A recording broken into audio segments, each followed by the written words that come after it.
So I want to thank everybody for joining us today. My name is Kayla Hernandez. I'm a speech pathologist at Boston Children's Hospital. I'll start today's presentation and then I'm going to pass it over to Sarah Strandberg, who will finish us out. I just wanted to ask everyone if you do have questions during the presentation to direct them to the Whova Q&A section, and we will address them at the end. We have left time at the end for some questions, and then you can also save your questions and we'll be able to unmute at the end, and you can ask them live as well if you'd rather do that. So today I'm going to give some background on dysphagia in spinal muscular atrophy. We'll go through some videos of video fluoroscopic swallow studies. I'll present some data on the natural history of swallowing deficits in SMA type 1 patients. And then I'm going to pass it over to Sarah, who's going to go more in depth on some of the assessment measures that are available to us. And then we'll have time for our question and answers. Today, we're really focusing on evaluation. And then if you're able to join us tomorrow for our breakout session, we'll be diving deeper into management and treatment.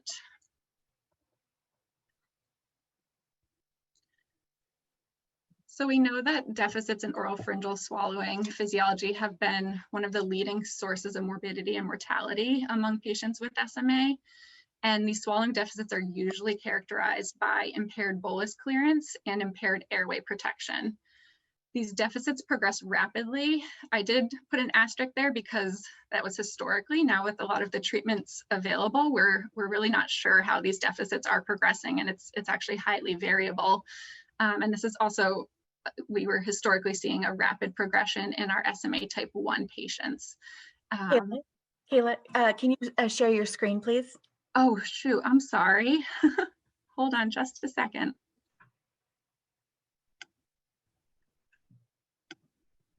I have to escape.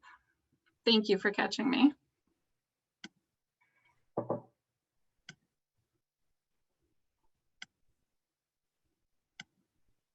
All right, is that better? Let me get into the right mode.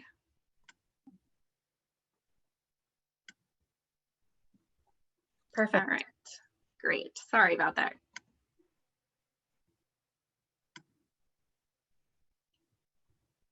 Okay. So as I was saying, these deficits often were progressing rapidly in our SMA type 1 patients, and often were progressing without overt symptoms initially, and we weren't catching on to these deficits until patients were further along in their disease process and presenting with more respiratory decompensation, aspirations, pneumonias, etc. So we now are seeing that with the early provision of the disease modifying treatments, some of them are appearing to preserve swallow function in patients, but then we're also seeing other similar patients are progressing to have profound deficits still. And developing standardized methods of delineating these patients is going to be critical in proactively implementing dysphagia clinical regimens. We also know that weakness in the respiratory musculature leads to decreased cough strength and inefficient clearance of aspirated material, whether that's secretions or gastric contents or ingested food and liquid. So these patients are going to be at greater risk for negative consequences from aspiration events than potentially other patient populations. For SMA type 1 patients, overall, there's really limited published data on dysphagia in all SMA populations. So I was able to summarize a little bit about what we do know from the literature.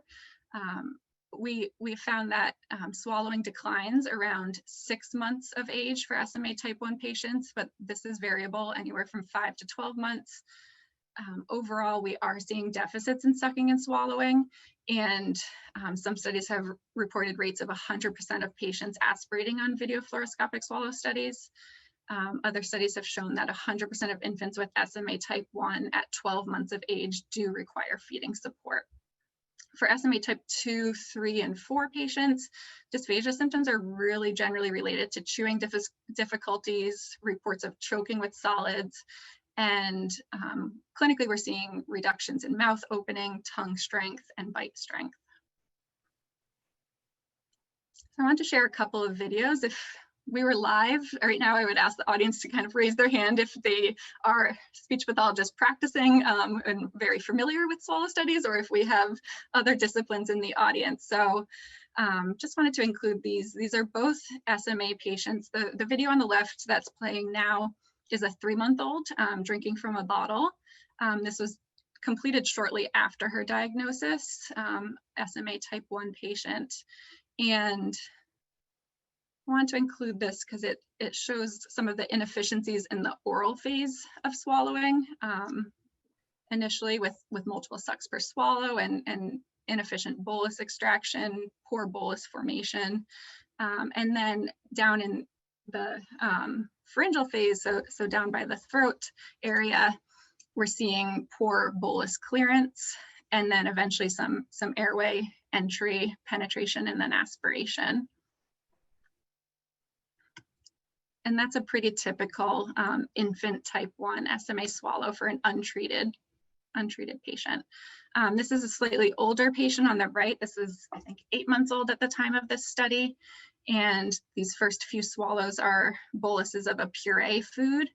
And again, you're seeing the same similar deficits where there's oral residue, there's pharyngeal residue, poor bolus clearance, and then this patient also does go on to have impaired airway protection and aspiration of the bolus. We'll watch a little bit longer.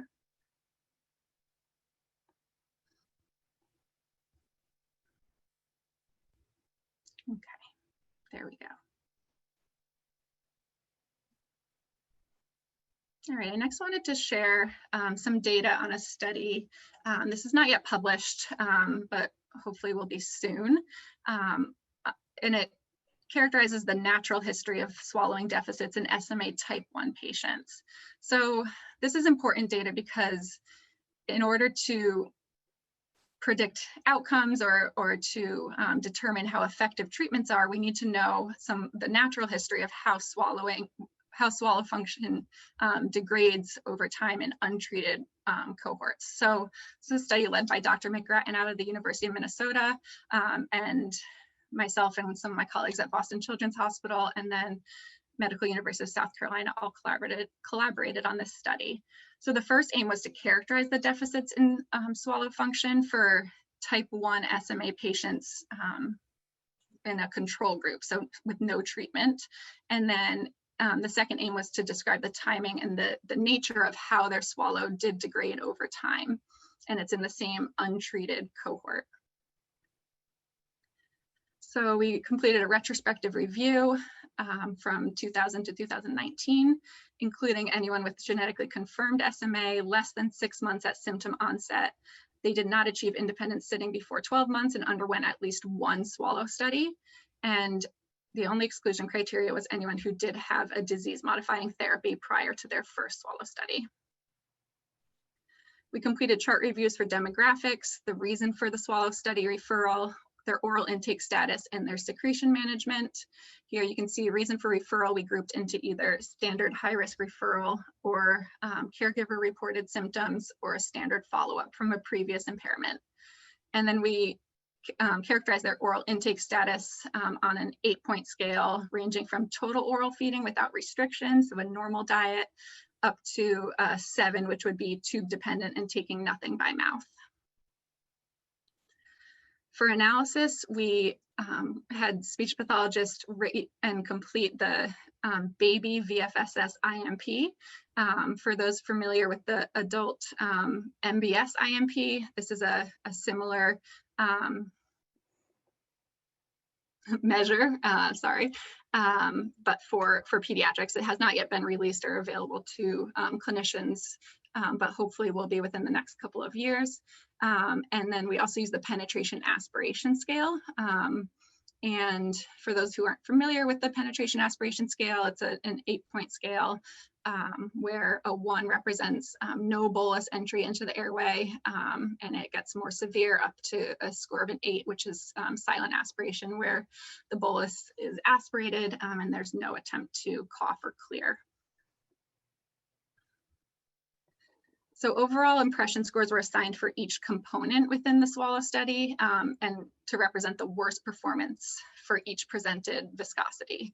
And then these component scores were totaled to generate 5 domain scores. So we looked specifically at the lingual motion and pharyngeal swallow initiation, palatal pharyngeal approximation, pharyngeal transport and clearance, airway invasion, and then aspiration. And I'll talk a little bit more about each of these domains. So there were 13 patients in this study, evenly split between male and female. The age at symptom onset was on average 3 months, and the age at their first swallow exam was 7 months. There were 7 who had a second study, and age at the initial study was 6 months. So the first aim of the study, as I said, was to characterize these deficits. So on the left, we have each of those domains I talked about, where we grouped the deficits into kind of larger domains. And the blue arrows on this banner represent the average scores overall. So this was at the time of the first swallow study for these patients. So you can see a score towards the left would be no impairment, and a score all the way in the red zone on the right would be the most severe impairment. So on their first swallow study, these patients were presenting with pretty significant swallow deficits in all of these domains.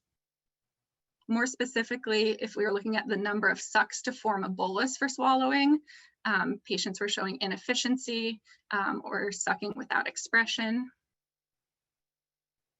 For tongue-based retraction, a majority of patients did have deficits in this area with either a wide column of contrast between the tongue base and the posterior pharyngeal wall, or no movement of tongue base at all. And we next saw that 85% of patients had an absent pharyngeal stripping wave.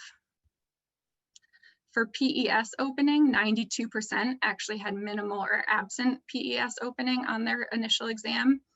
And 77% of patients had either a majority of the bolus remaining in the piriform sinuses or no clearance of the bolus from the piriform sinuses. So these are all pretty significant impairments.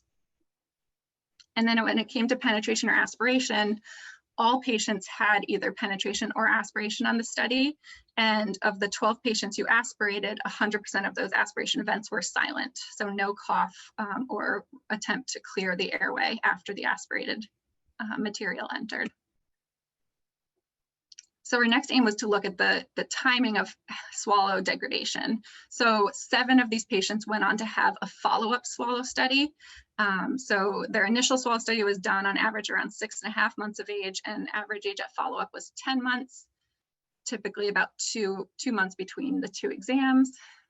Initially, they were referred for standard high-risk referral, a majority of the patients, and then a majority of the follow-up patients came back because of either worsening symptoms reported by caregivers or as a follow-up. This chart shows the oral intake status of patients at their initial swallow study. 86% were full oral feeders, and at the follow-up study that had decreased to 57%. And then for secretion management, the same 86% of patients were independently managing their secretions in the beginning at the first study, and then that decreased to 43% of patients independently managing secretion. So in that 2-month or so time span between their first and second study, we did see a decrease in both oral feeding ability and also secretion management. So this chart is similar to the one I showed earlier, but for each banner bar, the arrow on the left was their scores at the initial study, and the arrow on the right is going to be their scores at the follow-up study. And this is compiled data across all the participants. So the main summary from this slide is that in all 5 of those domains, scores did worsen, or swallow deficits did worsen from one exam to their follow-up exam, and some pretty significantly. And then when we're trying to figure out how soon do these swallow changes occur, and how long does it take to get to complete loss of physiologic function, this was also variable, but tended to range from 4 months to about 11 months. We were seeing a complete loss of function in some of these swallowing parameters. And that's helpful to know that it can be pretty variable. So serial reassessment might be necessary in these patients, but also knowing that generally around the, I would say 6 to 9 month range is when we're going to see most of these patients lose a lot of their swallow function. So in conclusion, we found that untreated natural history controls with SMA type 1 have profound deficits in swallow physiology that inhibit their airway protection and bolus clearance. As I was saying, the swallow degradation is really highly variable in timing, somewhere between 3 and 9 months. And that is similar to the findings of Choi et al. Published data in 2020. And we now know that we need future investigations with larger samples to further elucidate the nature and timing of these swallow changes. All right, so just want to go over some general assessment considerations before passing it over to Sarah. So in general, I think now we're just trying to figure out the best practice for assessment in our SMA patients. So in general, we should probably consider a baseline assessment at the time of diagnosis, in addition to pre-treatment if they are going to go on to receive a therapeutic agent. There's so many different domains that we could be assessing. We could be assessing their oral intake, their use of alternative nutrition, and the quality of intake, but we also need more standardized measures and consistency across facilities so that we're all assessing similar outcomes in these patients. When we're thinking of when do we reassess, it's a really great question. I think we have more questions than answers at this point, and this is something we're all trying to figure out. So there's the option of assessing at set time intervals. You could also reassess when there's new or worsening symptoms, and that might be the best practice for our SMA type 2, 3, and 4 patients perhaps, versus our younger patients doing a more set time interval approach. For young children, we might want to do a reassessment at the time of a new developmental milestone. So that could be maybe when they're transitioning from a bottle to a cup, their bolus size, the size of their sip is going to be much larger when they start drinking from a cup. So that could put them at increased risk of penetration or aspiration. Or maybe at the time of introduction of solids, when they go from only liquid feeds to starting to eat more purees and solids, their inability to clear boluses might be more impacted by a thicker bolus. There's an SMA care group out of the Consortium for Pediatric Air Digestive Advancement. That's a lab at the University of Minnesota led by Dr. McGrattan. And their guidelines that they have put out recently recommend that a swallow study be completed initially on diagnosis, and then also completing follow-up exams every 2 to 3 months until 9 to 12 months of age for SMA type 1 patients. And that's based on that data from the study I shared, showing that there is this progression to a complete loss of function in a lot of the swallowing domains prior to 9 to 12 months. So their approach is more for serial reassessment based on time interval. And I think overall, this just kind of shows that we really do need a universal standard of care when assessing these patients. All right, so I'm going to pass it over to Sarah. I'll stop my screen share now. Thank you. And I will move on to sharing my screen. Thank you everyone for joining us today.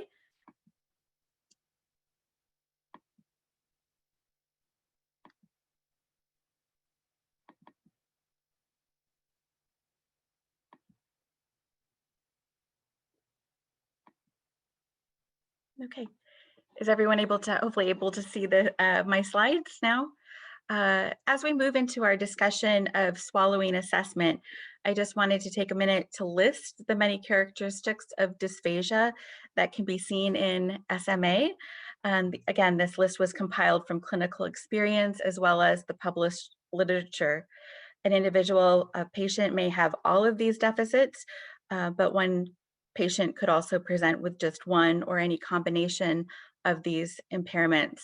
And so as we can see, Deficits range across the continuum of swallowing, from taking a bolus into the mouth through the oral phases, pharyngeal phase, and esophageal phase. So again, we see marked weakness, difficulty with bolus formation, fatigue issues, and reduced airway protection mechanism via reduced laryngeal elevation, reduced epiglottic inversion, all of which can lead to laryngeal penetration and aspiration, which we'll talk about further as we go. And then we also need to consider esophageal phase issues such as gastric reflux. There's other possible signs and symptoms of dysphagia and SMA. This can include fatigue and other issues like meals taking a prolonged period of time. There's literature that supports that many of these individuals have stress related to eating meals and an actual fear of choking. Aspiration pneumonias or other chest infections that are difficult to explain, the poor secretion clearance, weight loss, issues with malnutrition and dehydration.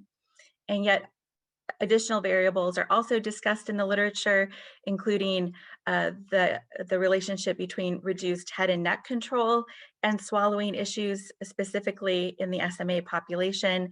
And we know that many of these individuals have challenges related to their physical positioning.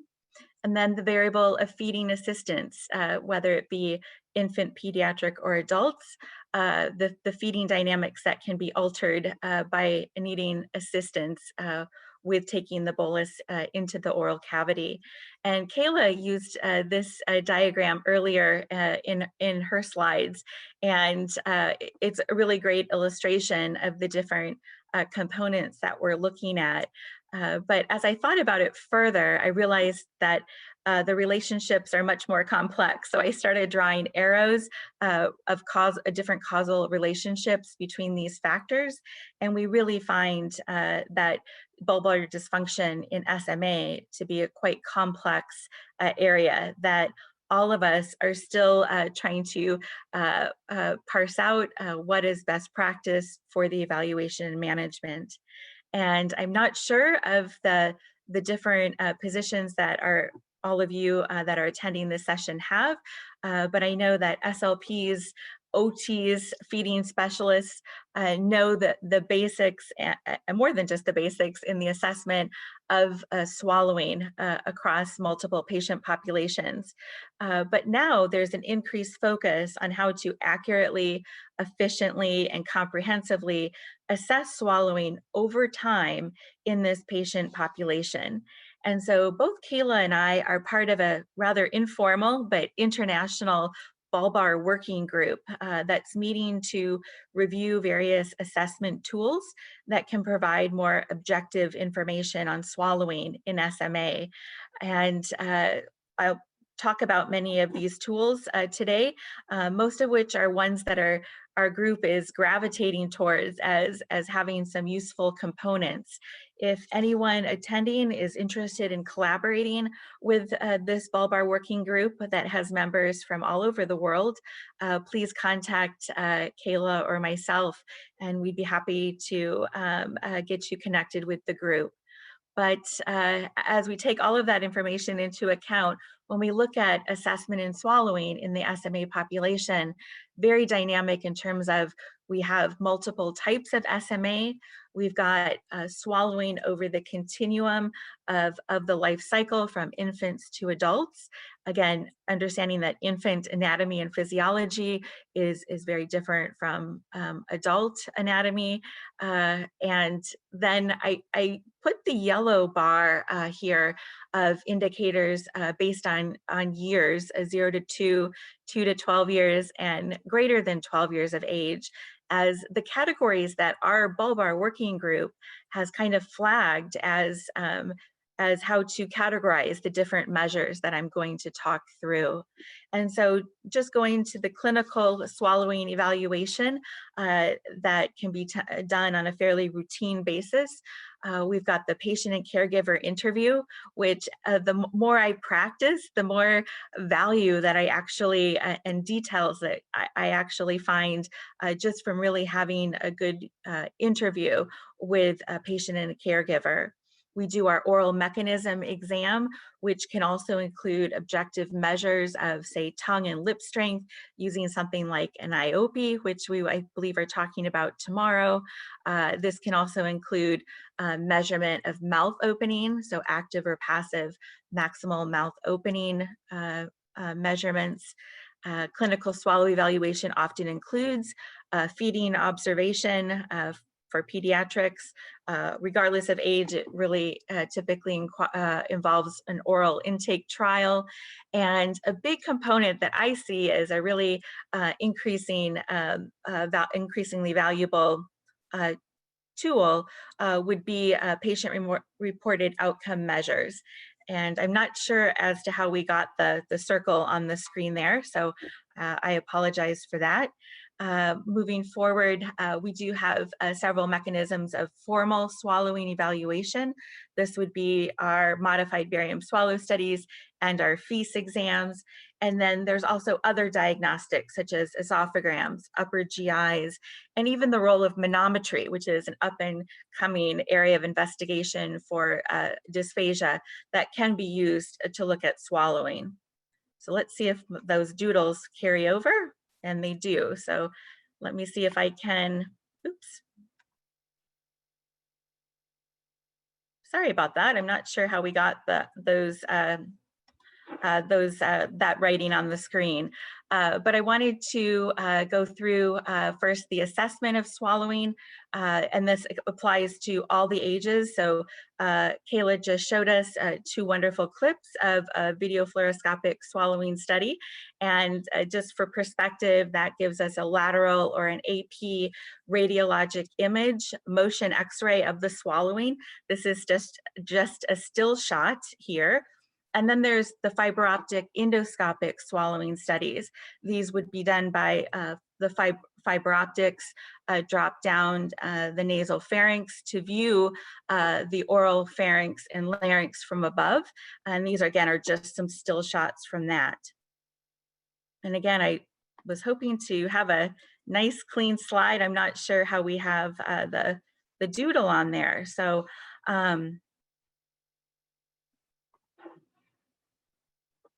hopefully you all have the clean copies of the slides in your handout. So moving on to other objective means of assessing swallowing. The first being the penetration aspiration scale by Rosenbeck in the mid-90s, which Kayla already presented as being a scale from no airway entry of the bolus to the score of 8 where there's silent aspiration. Kayla also mentioned several objective measures as it applies to modified barium swallow studies. So originally there was the MBS IMP, which is a rating scale that a clinician trains in to apply to video fluoroscopic swallowing studies. And there are 3 domains looking at the oral impairment, pharyngeal impairment, and esophageal impairment. And within these 3 domains, there's 17 components that are evaluated. The wonderful and exciting news this year is that initial paper by Bonnie Martin Harris out of Northwestern has been published regarding the baby or infant version of this scale.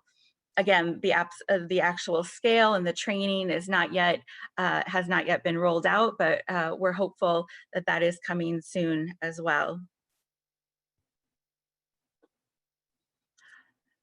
Moving on to other objective measures for looking at swallowing, we have for the infants and as well as the pediatric population, we have the functional oral intake scale.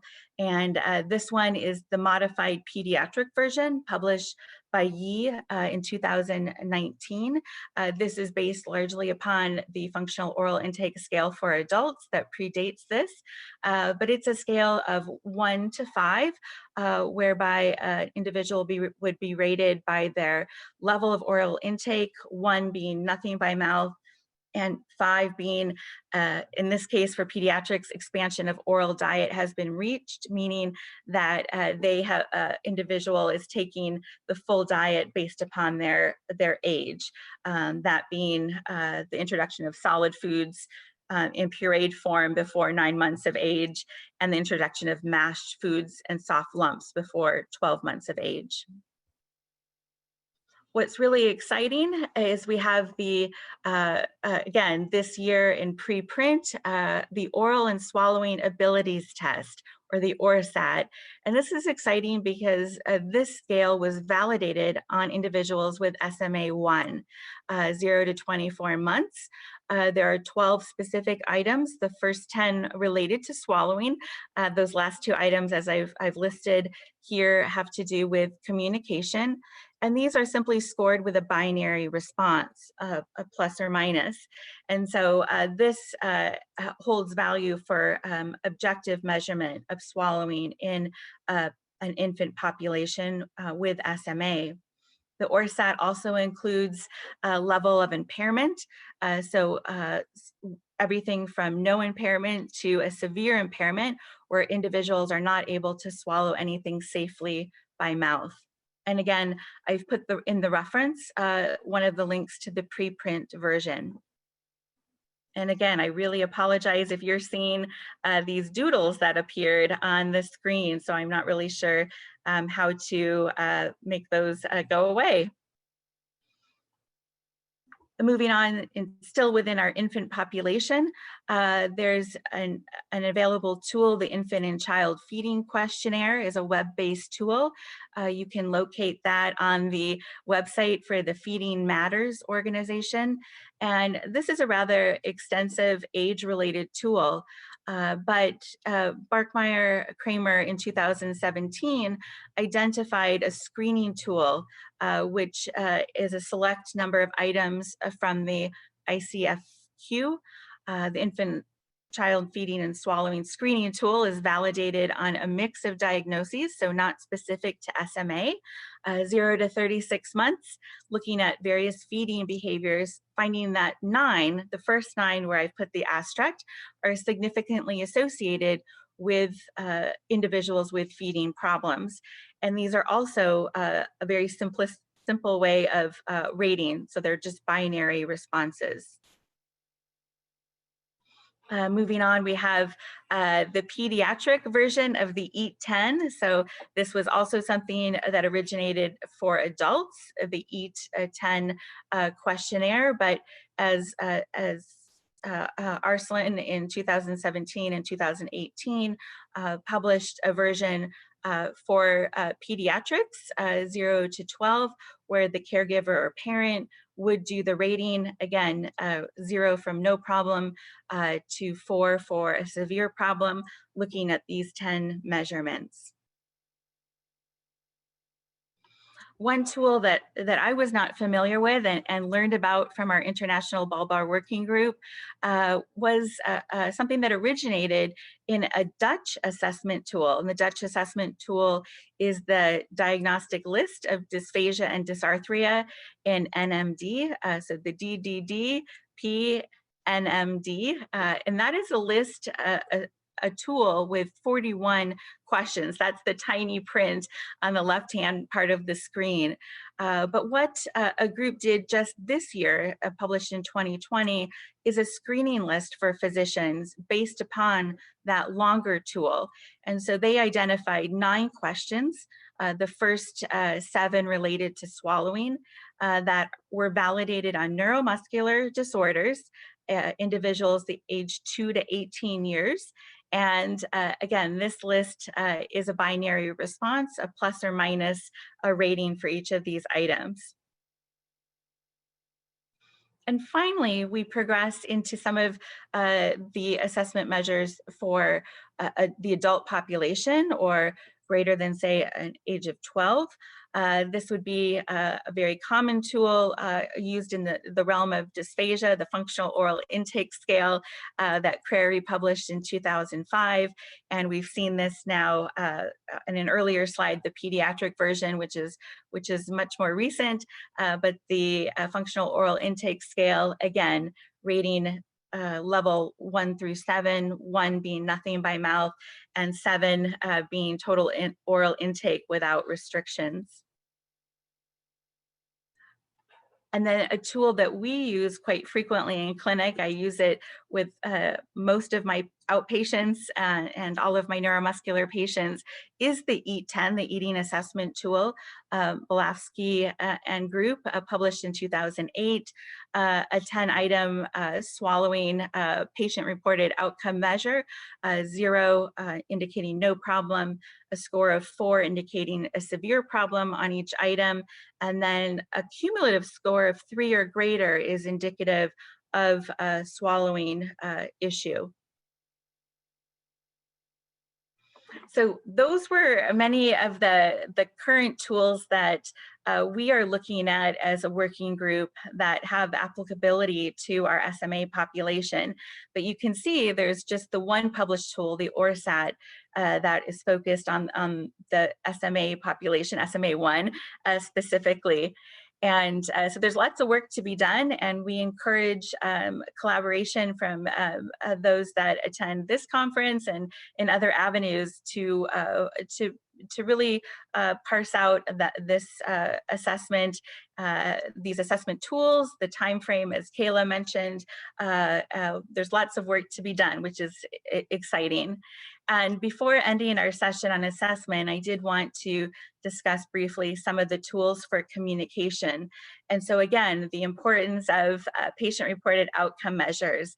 One that we use in our adult outpatient clinic at Stanford would be the VHI, the Voice Handicapped Index, that Jacobson and group published in 1997. There is a shorter version that Dr. Rosen and all published in 2004, the Voice Handicapped Index 10.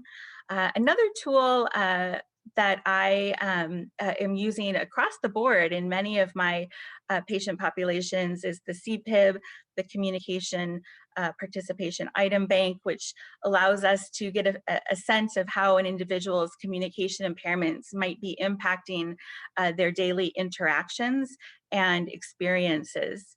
So patient-reported outcome measures, and then we have just a perceptual motor speech eval, something that can be done in clinic by a skilled clinician, where we are gathering information about rate, about voice quality, voice pitch, intensity, which is volume, articulation, resonance, prosody or other suprasegmental speech aspects, as well as breath support for motor speech. And finally, based upon those, there are some formal measures that can be done in terms of we can assess speaking rate, we can assess vocal intensity or volume with special tools. There's increasingly available apps that can give somewhat reliable measurement for decibels of voice production during speech.